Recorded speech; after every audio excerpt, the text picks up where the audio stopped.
Sound check. Sa liwat, mayong aga sa inyo tanan. I hope nga okay ka mo dira.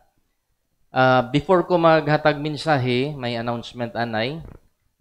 Karon may ara kitang ano gani tawag na naton? Bayanihan. So 60 cubic tong adaan ng feeling. So yawan kita na karon. O kung sino dira available kag may kusog, welcome gid sa pagbulig digto tampok sa aton nga church lot. And also, gusto ko man kamo nga inviton sa aton church anniversary sa December 3. So bring friends and families kagkit anay kita sa bag-o naton nga church dira sa Tabuk sang Ciudad de Iloilo subdivision. Okay.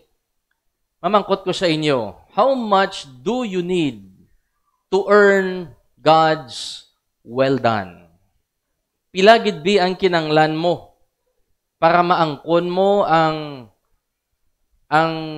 dayaw sang Dios nga ihambalo niya ikaw well done? The answer is only one. Isa lang gid ka talento, enough na sa Dios nga maghambal sa aton well done. Ang isa dira ka example amo ini nga taho. Si Heidelin Diaz, na kung nadumduman niyo sang una, sang 2021, nagdaog ni siya sa Olympic. So, ang iya ginahimo, hakwat-hakwat lang sang barbell, hakwat-hakwat lang sang mabugat, pero ini nga babae, ginhakwat niya ang bilog nga Pilipinas, gintagaan niya dungog ang tanan nga Pinoy sa iya paghakwat-hakwat. Nagdaog siya sang gold medal kag 40 million sa isa lang ka talent. Pero sa sina nga talent na master niya. Okay, diri kita sa gihapon sa aton nga theme, stewardship in worship. I-review naton ang mga nagliligad naton nga natun-an. Letter S, natun-an naton sa nagligad nga ibalik naton gali sa Dios ang adlaw nga iya na iya among Sabbath day. And then also, letter T, stewards kita sang tithing. Ang porsyento sang Dios ibalik man naton sa iya. Kung lapawan naton, wala sa may mag-akig sa aton. For God loveth a cheerful giver. Nagligad, gintudluan kita ni Doc Dennis kung paano maging steward of energy. Siling niya, while we are young, we should serve the Lord while we are strong. And letter W, work of the Lord. Kabalo ba lang kamo nga kita gintugyanan? Managers kita sang trabaho sang aton nga Ginoo.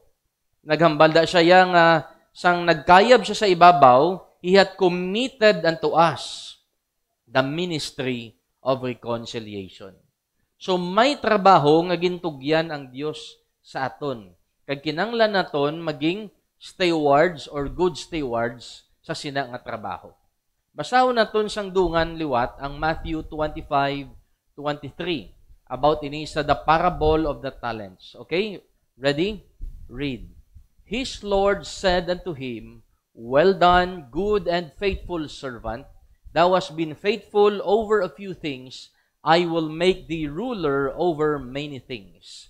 Enter thou into the joy of thy Lord. So kung manotice ninyo, ang ilang boss naghatag sa 3 ka servant sa isa, 5. Sa isa naman, 2 ka talent.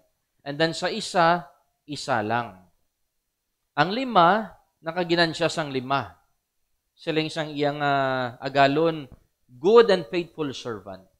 Ang 2, nakaginan siya naman sang 2. Siling sa iyang boss, good and faithful servant. Ang isa, wala nakaginan siya kay wala siya nagtrabaho.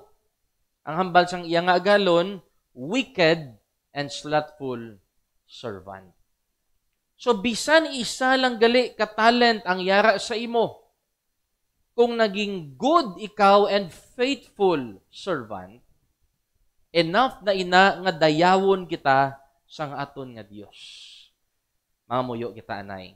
Ginoo, kabay pa nga pakigupdan mo kami kag abrihan mo ang amon pangunahuna sa pagintindi sang imong nga pulong. Kaupod, Lord, sa mga kauturan nga yari subong, gapangamuyo kami. Nga ikaw gid Ginoo, maghatag samon sang kaalam, kag ang imo nga pulong maaplikar gid namon Ginoo sa tanan nga aspito sa amon nga kabuhi. Limpyuhi kami subong nga adlaw para sa pagbaton sang blessing sang imo nga pulong so that kami man makaglorify sang imo nga ngalan. This all we pray in Christ's name. Amen. Ang title sang aton nga mensahe subong, Working to Earn God's Well Done. So, series ini, part 4 sang aton nga series. Working to Earn God's Well Done. Paano tani maangkon ang well done sang Dios? Number 1, may tatlo kita ka punto diri. Kinahanglan maging good ang aton nga trabaho sa aton nga Ginoo. Good work. It means excellent and upright. May ara man abi nga good, nga para sa kalibutan, good, pero kung dalon mo sa Ginoo, inang good sa kalibutan, hindi niya good para sa aton nga Ginoo. So, dapat excellent, maayo, nami, kag, insakto gid. Silingid diri sa Matthew 25:23, His Lord said unto him, Well done, good and faithful servant. Ang Greek word sang good, ginatawag nga agathos, which means excellent and upright. Matahom, manami, kag insakto nga pag-ubra. So, muna gali ang definition sang Dios sang ginatawag nga word nga good. Kung basihan naton ang kabuhi ni Abel, kaina gingamit man ni Brother Noe sa iyang Sunday school, si Abel, Hebrews chapter 11.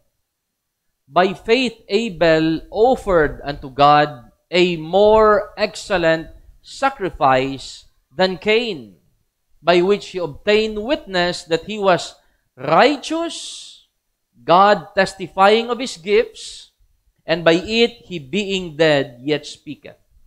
Ano malang to ang ubra ni Abel? Ano malang tong nabalaan ni Abel? Sadto nga time, gasagod malang to saya sapat. Kabalo ko mo may ara sini isang joke sa amon nga klase. Kung nga ako no, nangakig si Cain kay Abel. Kag nga ako no, na lipay ang Dios offering ni Abel, hindi kay Cain. Di bala si Abel gasagod sang sapat? Ano ubra ni Cain? Ano gani ubraya? Gatanom kag nagaarado. So nga nagtambok ang sapat ni Abel. Ano ginakaon sang sapat? Balaan nyo na.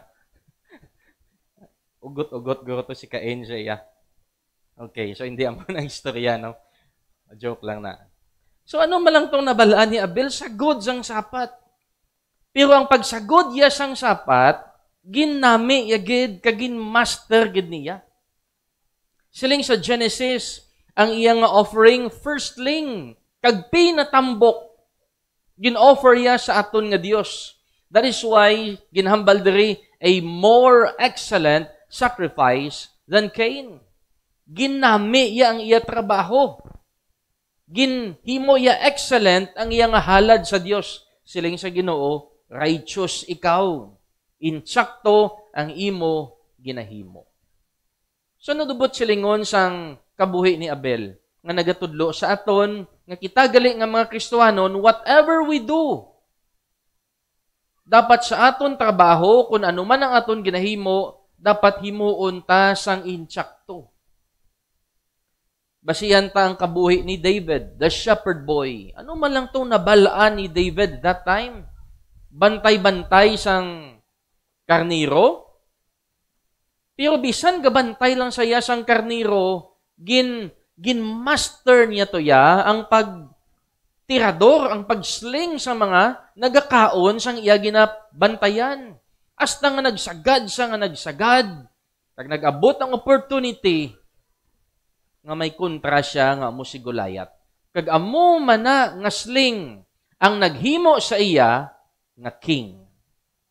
Di bala? Because kanami sa iya nga obra. Excellent siya sa iya nga trabaho and upright man ang iya nga kabuhi. 1 Samuel 17:40, and he took his staff in his hand and chose him 5 smooth stones out of the brook. So may specialty gid saya. Kabaluman siya kung ano klase nga bato ang iya gamiton. Even in a script, and his sling was in his hand, and he drew near to the Philistine. Kung na-remember niyo, gintagaan ni siya ni King Saul sang armor, sang espada, kag sang shield, siling ni David. Wala ko na iya matistingan sa away. Ari ako niya nabalaan, amo ning gamiton ko. Amo ning gingamit niya sa pagpalapit kay Goliath. So, na-master niya ang iya nga trabaho. Naging excellent siya sa iya ginahimo. Siling ni Martin Luther King Jr., if a man is called to be a street sweeper, he should sweep streets even as Michelangelo painted or Beethoven composed music or Shakespeare wrote poetry. He should sweep streets so well that all the host of heaven and earth will pause to say, "Here live a great street sweeper who did his job well." Sila nga bisan gapanilhig ka lang da, pero ikaw ang pinaka-the best kag excellent nga manog panilhig.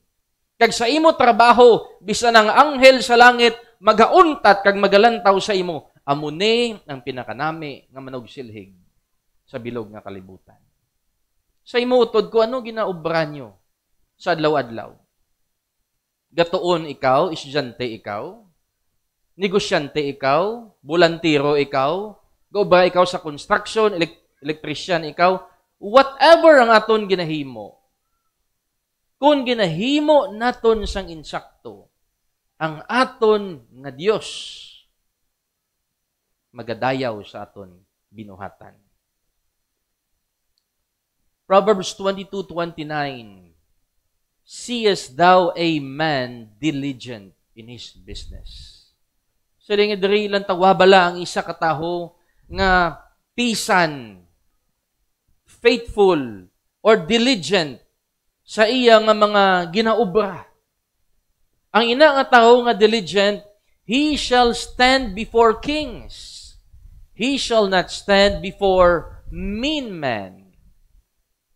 Ang ginahambali diri kung na-master tang aton nga trabaho, kung kita ang manami, excellent sa aton ginaobra, sa aton negosyo, ang maupod ta pila ka adlaw nga mga taho, among mga tag-as posisyon, kag mga taho nga mga maayo, ang makabulig sa aton sa pag-asinso.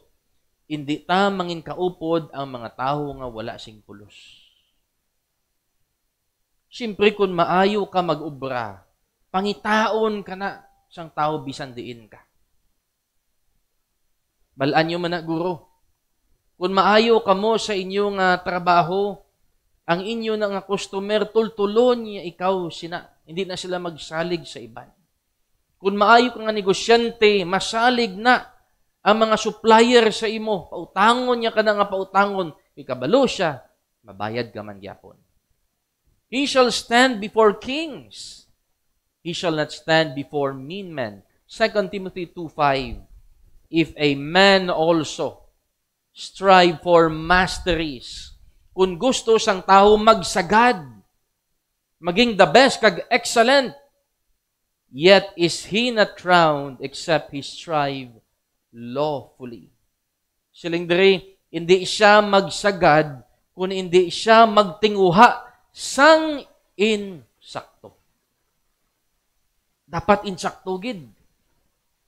Wala shortcut. Wala sang dinaya. Excellent and upright siling sang pulong sa aton Ginoo. Titus 2:14, "Who gave himself for us, that he might redeem us from all iniquity." Ginluwas kita ni Jesus, "and purify unto himself a peculiar people." Himuon niya kita nga pinasahi nga mga taho, zealous of good works. Ang purpose gali ni Jesus nga napatay sa cross, hindi lang nga pahalinon niya ta sa impyerno. Hindi nga ilikaw ya lang ta sa impyerno, kundi gusto yaman nga magbag-o aton kabuhi, bag-o aton perspective, kag bag-o ang aton nga mga habits. Kag maging enthusiastic, on fire, charge, addict sa maayo nga buhat. Muna gusto sang Dios sa aton. Kay abi na to niya, ginluwas na ta siyang Ginoo, ay salamat, mapalangit nako. Tapos mapawala kita sang aton nga kabuhi. Siling sa Ginoo, dapat ang akon nga mga linuwas, amo na saya ang magpahayag sang akon nga himaya diri sa kalibutan. Dapat sila na ang magpahayag sang akon nga imahen, kay sila na ang akon nga mga kabataan. Isa bala sa nalikawan ko sa pag-hire sa mga nagatrabaho, kung mahibaluan ko nga siya isa ka Kristohanon. Tutuod. O sa may mga negosyo, kabalo ka mabudlay abi magsaway sa mga Kristohanon. Kung kaisa ang Kristohanon, amo pa na iyang dungol kag tamad. Mayo to yang iban nga hindi Kristohanon, kung makasala, pwede mo maakigan, pwede mo mahambalan. Di kung Kristohanon, kung kaisa nga sa luayon, do budlay. No, do budlay. Ambot ko na experiencehan nyo na, pero ako do gatahap gid ko na magpaubra sang mga Kristohanon sa trabaho. Amo na iya gali gina-expectar sang Dios sa aton. Kung kita Kristohanon, dapat zealous kita sa maayo nga buhat, kag insakto ang aton buhat man. Kaangay sang ginkanta naton kaina, ang iyang title, Do Right Till the Stars Fall, nga gin-compose ni Ron Hamilton. Si Ron Hamilton, napatay na ni siya. Pinanamian gid ko ni sa iya gin hambal diri sa chorus. Sila nga, do right till the stars fall. Do right till the last call. Do right when there's no one else to stand by you. Himuon ang insakto, bisan wala na sang isa, bisan isa, nga mag-upod sa imo, maabot ang tion sa aton kabuhi, mga utod. Nga tanan, hindi mag-agree sa aton desisyon. Pero kung sundon mo lang ang tsakto, updan kagid sang Dios.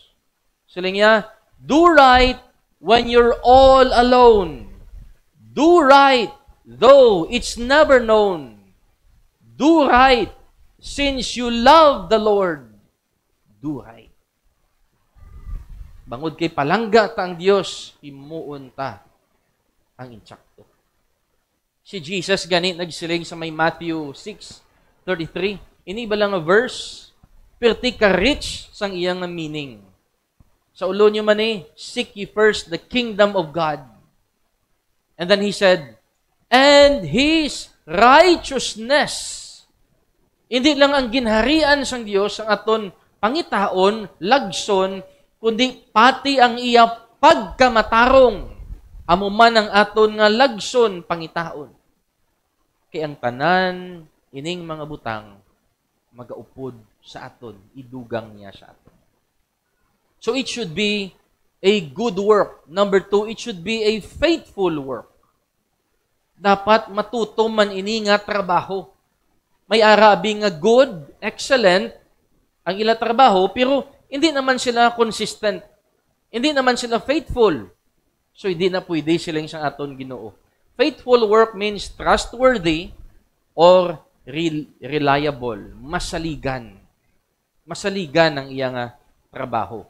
Matthew 25:23. His Lord said unto him, well done, good and faithful servant. Ang Greek word sang word nga faithful, pistos, means trustworthy and reliable, masaligan ang imo nga obra. May ari diri gani isang joke. Total election man subong.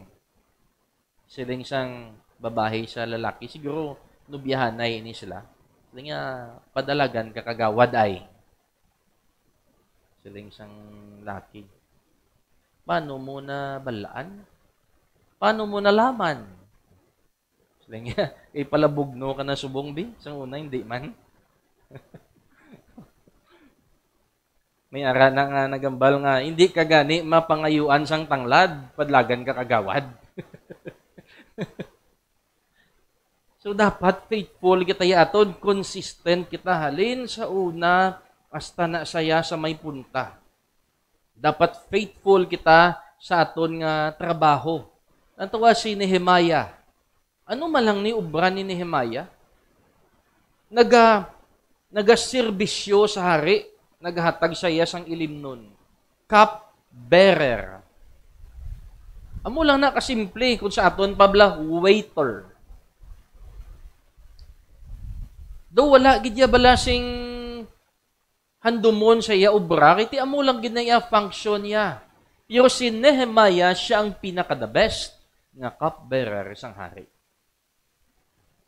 Nagabot ang time nga nakita sang hari nga subo ang guya ni Nehemiah, ang cupbearer sang hari. Nag-worry gid ini nga hari, kabalo kang ini nga hari, pertinig ka pintas. Nang taon niyo si King Xerxes, siya na sablang traidor sa 300 ang kalbo ng ado si Michael Jordan Churaya. Ang may arito sa ilong, nga damo-damo sang kulintas. Amo na sa kapintas. Nang tahon niyo sa history. Amo na nga hari ang ginaserbisyuhan ni Nehemiah.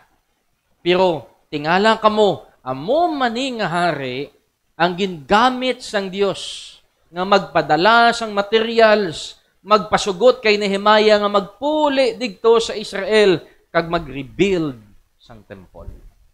Nga natabo na because si Nehemiah faithful sa iya gamay katama nga trabaho, among pagserbisyo sa iya nga hari. What if si Nehemiah palaligoy? What if si Nehemiah lawlaw sa iyang trabaho? Maluoy to ayan ng hari. Amo to kapintas ang hari nga to? Hindi. Pero si Nehemiah naging faithful sa iya trabaho bisan gamay. Nehemiah 4:6, so built we the wall, and all the wall was joined together unto the half thereof, for the people had a mind to work. Faithful sila hasta nga natapos nila inang trabaho nga ginpahimo sa ila sang Dios. Amo man si Mary, the mother of Jesus. Lantawan yun ni bala, ini nga babae. Kung ano siya ka-faithful, kag paano ang Dios nag-bless sang iyang kabuhi, bangod sang iyang faithfulness. Luke chapter 1, verse 28. And the angel came unto her and said, Hail thou that art highly favored. Sila grabe kataas ang pagpabor sa imo sang Dios. Maria, the Lord is with thee. Blessed art thou among women. Hindi nyo pagsumpunan na basi kung diretso-diretso blaw kaglain ang gwa niya. Blessed art thou among women. Verse 30, and the angel said unto her, Fear not, Mary, for thou hast found favor with God. Tingala kita nga may pabor si Maria sa Dios. Ano iya ginhimo? Kung makita mo verse 31, siling sang angel, Behold, thou shalt conceive in thy womb and bring forth a son, and shalt call his name Jesus. Kung ikaw abi, tagaan ikaw bisang bata nga perfect. Tagaan ikaw abisang bata nga buot-buot, mabinuligon, maluluyon, hindi ka mag-ugtas.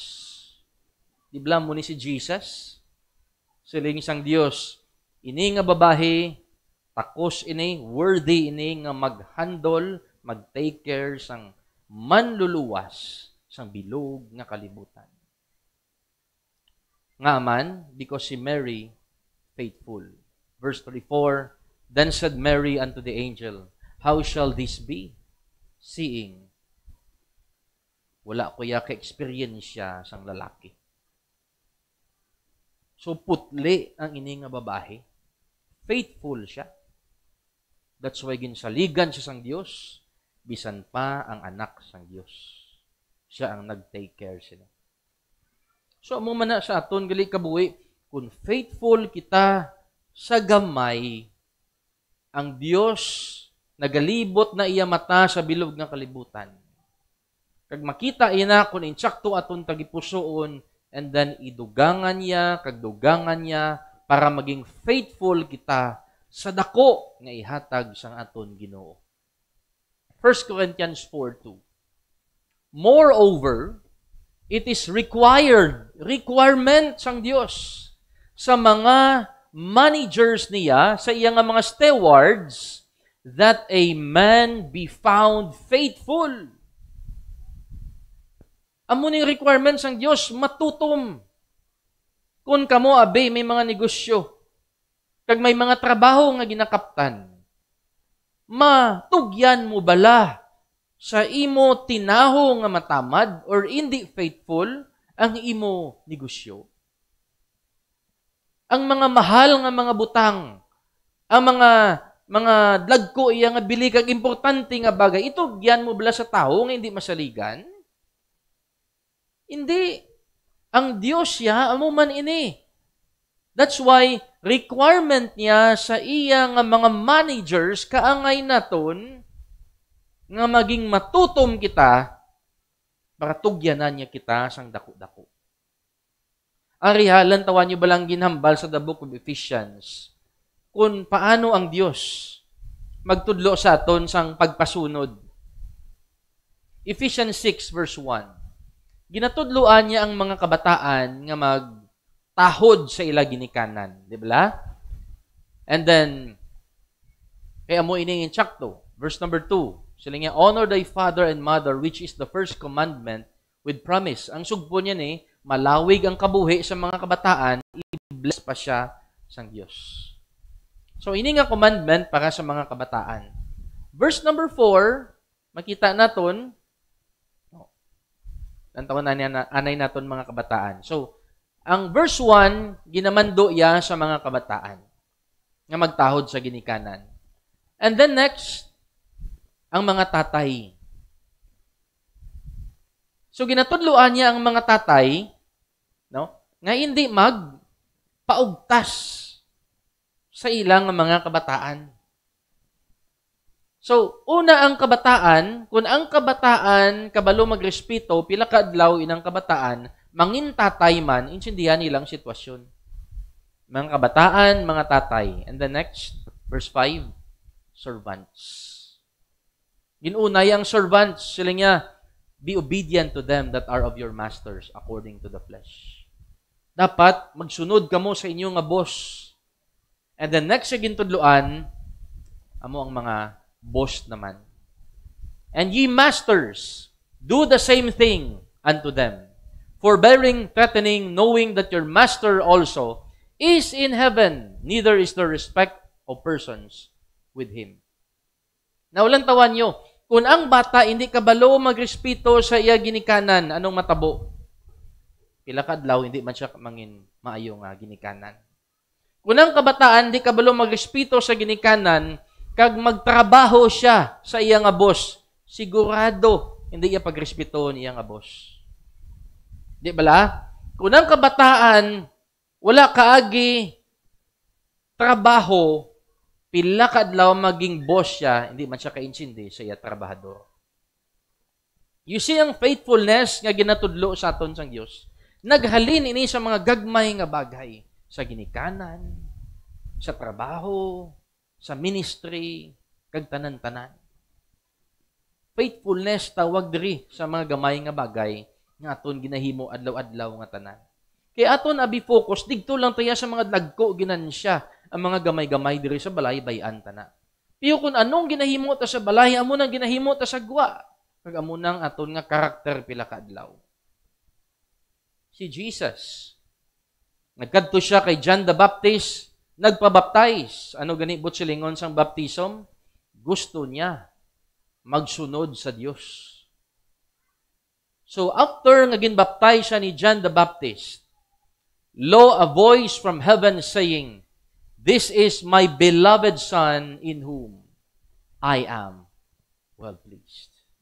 Nalipay ang amay niya nga langit nun. Bangod sa faithfulness sang iya nga anak diri sa duta. Number 3. Ano ni klase nga trabaho? Number 3, it's the Lord's work. Lord's work. May mga trabaho man abi sagwa nga maayo, pero paglambot sa langit, siling sa Ginoo way na naiya labot di. Nami man natuod pero pangkalibutan lang na. Pero maglast ini nga trabaho naton kung ini nga trabaho sa aton nga Ginoo. It means the advancement of God's kingdom. Ang imo bala trabaho may labot ini sa ginharian sang Dios. Ang imo bala negosyo may connection ini sa pagpasangkad sang ginharian sang aton nga Ginoo o kung para lang ini tanan-tanan sa aton nga ginansya. Ang imo profession, ang imo nga love life, para na bala, connected ina bala sa pagpasangkad sang gospel, o kung para lang niya sa aton kalipayan. It should be the advancement of God's kingdom. Sa linga diri, his Lord said unto him, well done, good and faithful servant. Dapat servant kita sang aton nga Dios. Ang Greek word ni doulos, it means devoted or attendant. Ara kada pirmi naka-focus sa aton nga Dios kung ano ang mando iya sa aton, ara kada pirmi, hindi ka absent, hindi ka late. So, sino ang aton nga boss? Ang aton nga Ginoo, wala sang iban, Jesus Christ. Sino aton nga boss? Sino aton nga Lord diri sa buong? Wala sang iban si Jesus. Nantuan nyo ini nga babae. Woman with alabaster box. In Matthew chapter 26, nabatian nyo naman sa aton nga mga wali sa nagliligad, may nag-abot nga babae, may dala-dala nga perfume, alabaster box. Very precious ointment. Pirti ka mahal. Ginbubo niya sa ulo sang aton Ginoo, and then, nakita sang disipulo niya, ang ginhimo siyang babae, nga ang mahal nga perfume, ginuyang niya lang kay Jesus. And then, ang sugpon sining istorya, ang iyang nga luha, gintrapo iya sa tiil sang aton Ginoo, gintrapuhan sang iyang nga buhok. Okay? Siling sang verse number 8, nakitaan sang iyang nga mga disipulo, they had indignation saying, to what purpose is this waste? Siling niya, ano ining pulos nga ginuyangan ini nga perfume kamahal sini nga ginula lang sa kay Jesus. Verse number 9, for this ointment might have been sold for much and given to the poor. Verse 11, for ye have the poor always with you, but me ye have not always. Siling ni Jesus, ang mga imolya, upod yun na iya permi. Ako ya, hindi niyo upod permi. So, ang lesson galit diri sa ginhimo sang babae, nga anything, bisan anuman kamahal, kung para sa aton Ginoo, hindi na saya uyang. Anything, bisan mahal or ano pa na kamahal, kung ginhatag mo na kay Jesus, worthy sina ang Ginoo naton nga magbaton.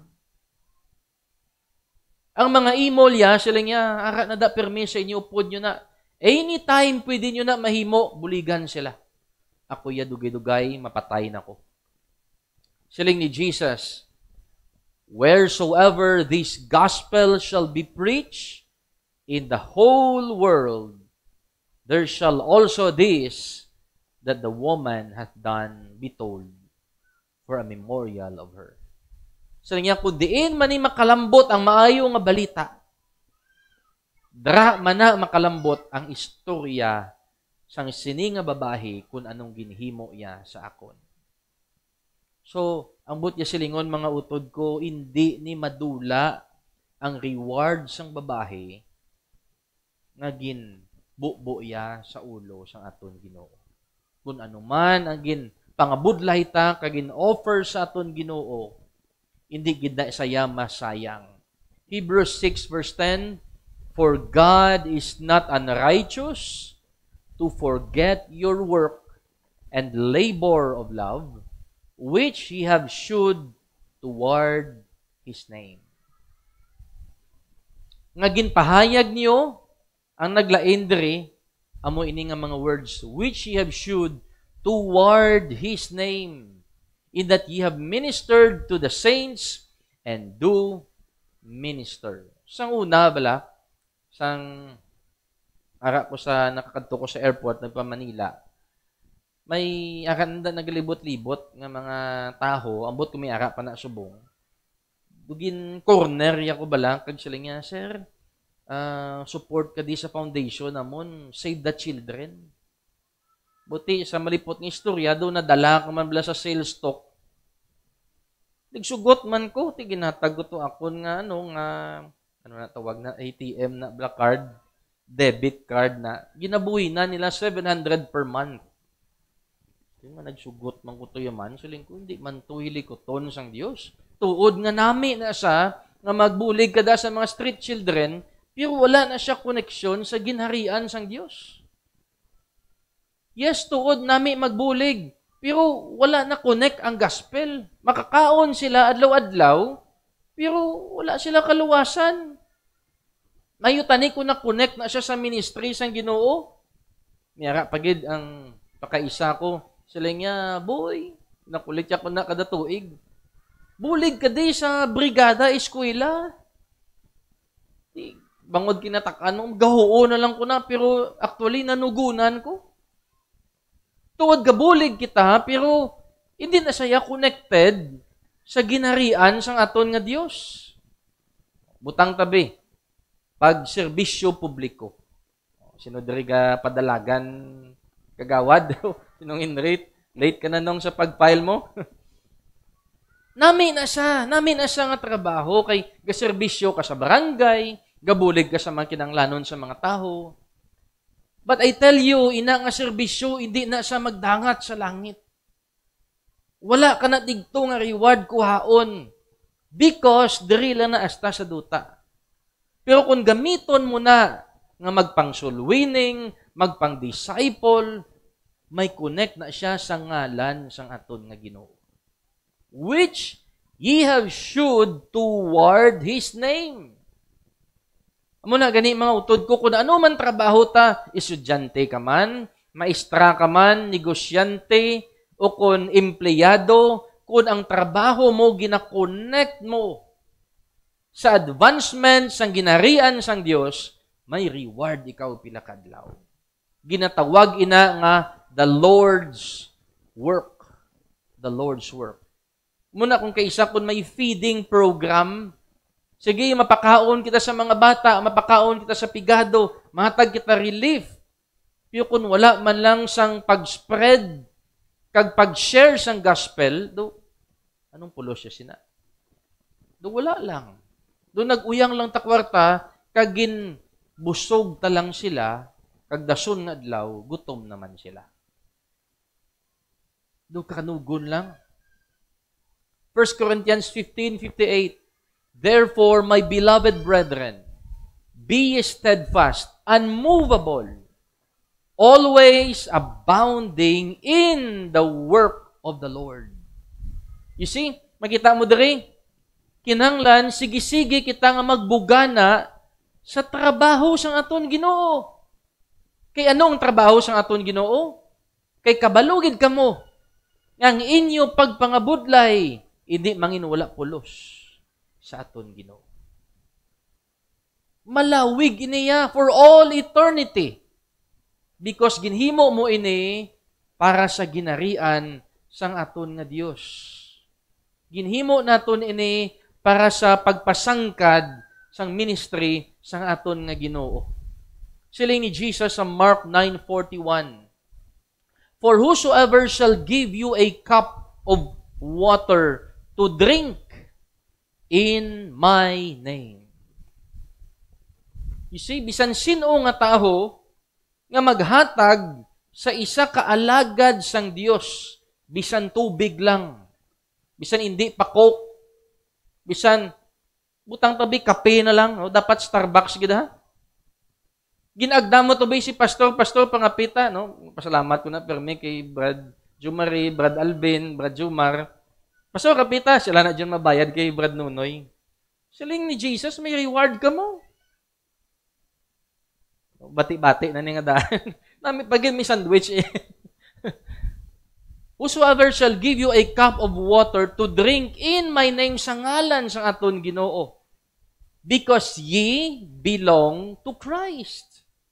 Bangod kay upod ka ni Kristo, ginbuligan ikaw, verily I say unto you, he shall not lose his reward.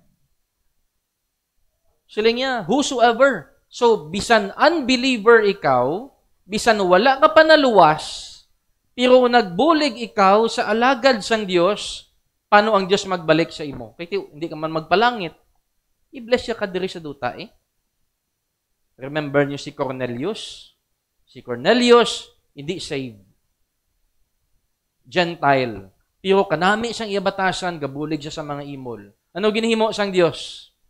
Ginpadalaan siya sang Apostol Peter nga magpainchindi sa iya sang kaluwasan. Kagang bilog yung nga panimalay, nagtuo sa Dios, kag naluwas, kag nagpabaptize. Amuna mag-bless ang Dios sa mga taho nga nagatrabaho sa iya nga ngalan. Tantawa bala si Jesus? Siling ni Jesus, John 9 verse 4, kung paano siya magtrabaho sa hilikoton sang iya nga amay. Siling niya, I must work the works of Him that sent me while it is day. Kay maabot ang gabi nga ang bisan sino nga taho hindi na makatrabaho. Ang iya daribot silingon nga maabot gina iya ang time nga asta na lang dira ang aton serbisyo sa Dios. And even si Jesus, gingrab niya ang time, gingrab niya ang opportunity nga pwede pa kuya. Kahimo sang hilikoton sang akon nga amay. Kimabot ang tion nga ilansang na siya sa krus. So ginhimo iya ang hilikoton sang iya nga amay so that ang tanan-tanan nga magtuo sa iya hindi na gid mawala kundi may kabuhi nga walay katapusan. Working to earn God's well done. Number 1, it should be good work. Excellent and upright work. Number 2, it should be a faithful work. Trustworthy or reliable kind of work. And number 3, kinahanglan nga trabaho ini sang aton Ginoo. Dapat connected ini sa ginharian sang aton nga Ginoo. Siling sang verse number 23, His Lord said unto him, well done, good and faithful servant. Thou hast been faithful over a few things. I will make thee ruler over many things. Enter thou into the joy of thy Lord. Kabay sa aton mga kauturan, maging faithful kita. Maging good kita. Kag magatrabaho kita sa trabaho sang aton nga Ginoo. All of our labor and sacrifices will be rewarded if we work in the kingdom of our Lord Jesus Christ. Tanan-tanan kita. Baydan ina sang Dios ang aton sakripisyo pagpangabudlay. He is the only one, God our Savior and our sovereign Master. Mga muyo kita sa siningation. Amay namon nga langit nun, we thank you Lord sa mensahe nga imo ginhatag sa amon sa sining adlaw. Kabay pa Ginoo kun anuman ang mga trabaho namon nga ginahimo subong. Kabay pa Ginoo nga maging maayo kami nga manager, maayo kami nga steward sang sina nga trabaho. Kung ginbutang mo kami, Ginoo, sa pagtrabaho, nga masulwining na mo ng amon nga mga classmates, then, kabay pa nga maging faithful kami. Kung ginbutang mo kami, Ginoo, nga magtrabaho sa gobyerno, kabay pa, Ginoo, ngang mga anak nimo nga yara sa gobyerno, sila ang magpahayag sang iwag kag suga nga halin kay Kristo Jesus. Kung tagaan mo kami isang gamay nga negosyo, gamay nga karinderya, gamay nga computer shop, gamay nga hardware, gamay nga vegetable stand, o kung ano man klase Ginoo nga negosyo, kabay pa, Ginoo, nga maging faithful kami kag good, kag inigamito namon sa pag-advance sang imo nga kingdom. O Ginoo, kung maging matutom lang gid kami sa gamay, ikaw ang Dios nga hindi unrighteous to forget our work and labor of love. Ang amon ginuhandog nga maging successful man kami sa amon gamay nga trabaho, gamay nga serbisyo, gamay nga negosyo.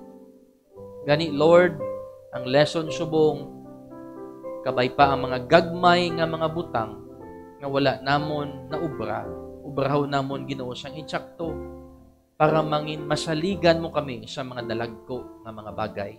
Hindi lang sa mga trabaho, ministry, diri sa kalibutan, kundi trabaho pila ka adlaw nga mag-rule sang bilog nga kalibutan, mag-aabot ang imo nga ginharian. Ginoo, please bless us and make us faithful sa imo nga ngalan. Ining amon pangamuyo sa ngalan ni Jesus. Amen and amen.